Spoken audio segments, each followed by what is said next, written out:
აფხაზეთის ძიუდოს აკადემიაში ახალგაზრდა სპორტსმენებისათვის მასტერკლასი ჩაატარდა. მასტერკლასები ცნობილმა ქართველმა ძიუდოისტებმა ჩაატარეს და სპორტსმენებს საკუთარი გამოცდილება გაუზიარეს. შეხვედრას აფხაზეთის ავტონომიური რესპუბლიკის განათლებისა და კულტურის მინისტრი დავით მურგუშია დაესწრო.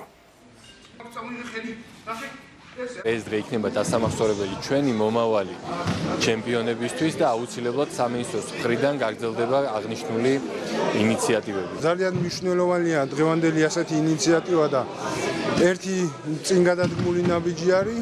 მე ვფიქრობ, რომ სპორტი და კულტურა აერთიანებს ყველას და რა თქმა უნდა, აფხაზეთი ეს ჩვენი გულის ტკივილია და ჩვენ მზად ვარ რომ ყველაფერში რაც შეგვიძლია ხელი შეუწყოთ ჩვენ აფხაზეთიდან დევნილ ბავშვებს. ბედნიერი ვარ ამდენ ახალგაზრდას რომ ვხედავ არიან დაკავებული სპორტით. მინდა რომ ჩვენი გამოცდილება გაუზიაროთ. ორი მსოფლიო ჩემპიონი როდესაც მოდის და ესეთ მასტერკლასებს ატარებენ, რა თქმა უნდა ბავშვებისთვის პირველ რიგში სტიმულია. ამ სტიმულიდან გამომდინარე უკვე მზად არიან მე შეჯიბრებებზე ჩიშიც აღარ აქვს.